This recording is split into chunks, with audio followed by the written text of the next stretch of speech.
That's right, I am here dorking out with my headphones because it's time to analyze the new Black Adam trailer.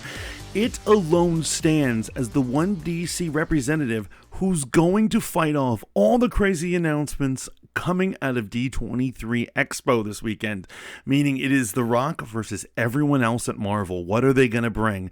Now, on the good news is I find that D23 tends to not really bring great announcements. I've never known them to blow our minds or show us anything that's really out there.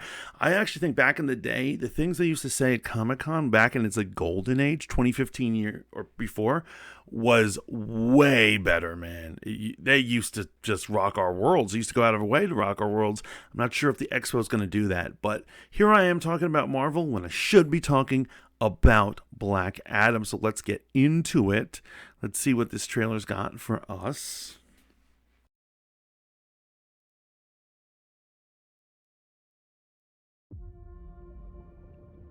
My son sacrificed his life to save me. And I see they've redone his origin. They've made it a little more friendlier. He had a more darker origin. It's more recent comic book stuff that he's a hero. They make it his son who saves him instead of him stealing the power from his nephew.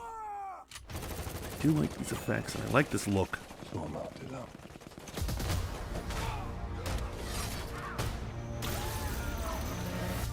He really does look like a badass. Like the Rock throwing lightning bolts. That's all we need in this world. That's a scary dude right there. He's been asleep for 5,000 years. You find us a cell that can hold him. We'll take Who's on the team? Oh, Amanda Waller's everywhere. She's even teaming up with a Justice. They just said it. The Justice Just said it. They are blatant about they're just not holding back on the Justice Society. And more movies should do this. They should not be scared of just showing our characters. We're here to negotiate your peace. Showing us what they're about, what their whole thing is. I think superhero teams and villains should just show up and be like, I'm a superhero, I'm an established villain or something, and just go to town. That would be a better story. Here we go. I do like what they're doing with Hawkman. I do like Hawkman in the comics, and I like what they've done with him physically. And, Dr. Fate. You didn't come here to seek justice. You came to exact revenge.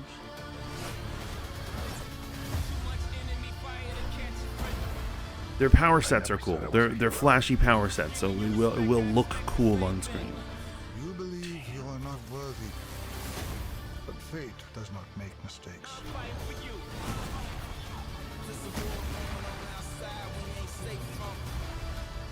You have two paths.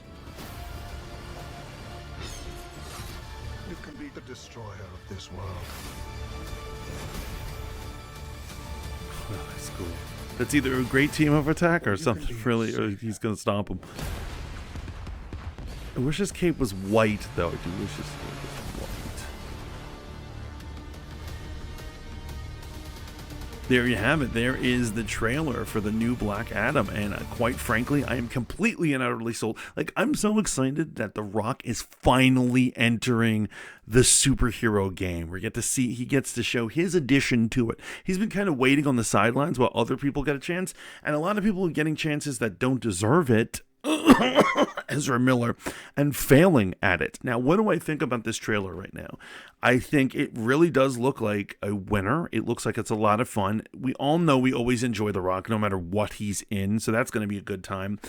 Obviously, it really does. The effects look great, and like I said, they chose characters to put into this that have interesting looking power sets. Like even Atom Smasher, as if anyone cares about that dude, is gonna be cool doing his gigantic, he looks like he's more fun version of Batman.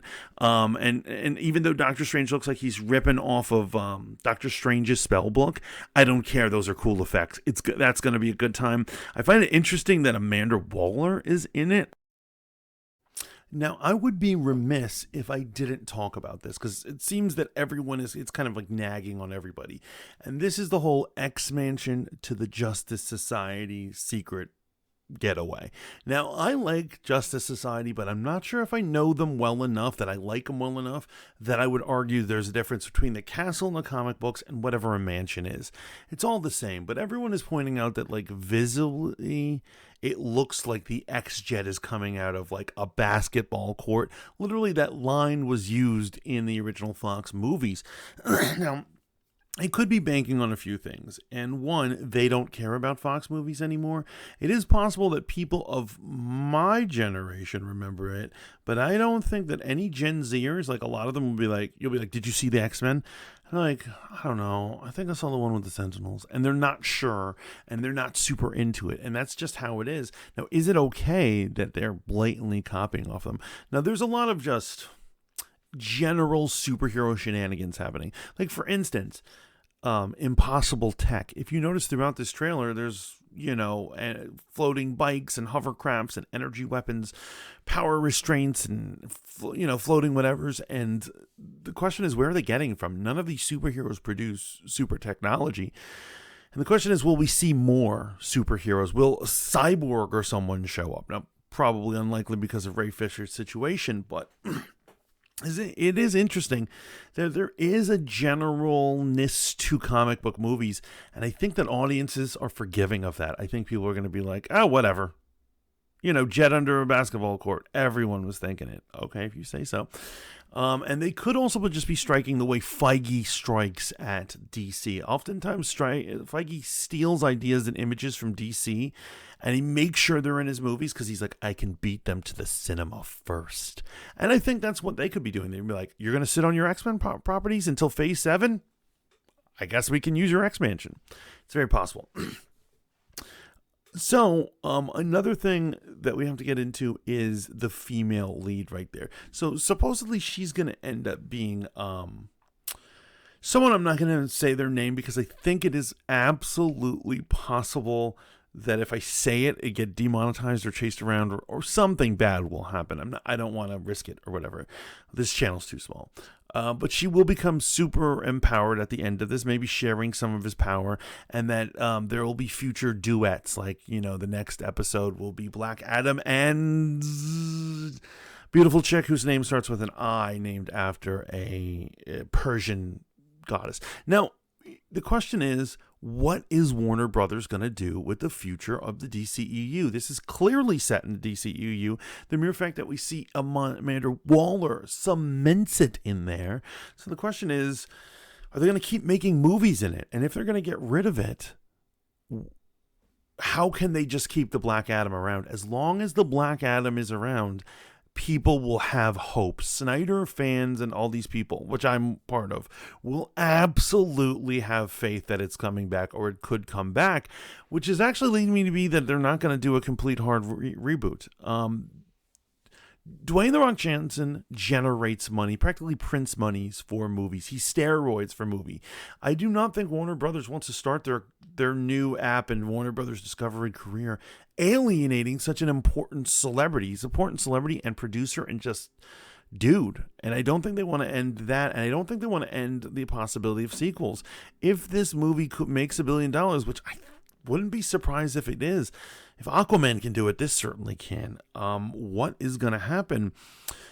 So we're going to see Amanda Waller. Are we going to see any others in this? This is fascinating. As we all know, it's already been leaked that Wonder Woman will be making like, I don't know, less than a cameo, a little more than a cameo, but not a guest starring role in Shazam. So let's see if more heroes show up. Hopefully they are. I love when heroes mix.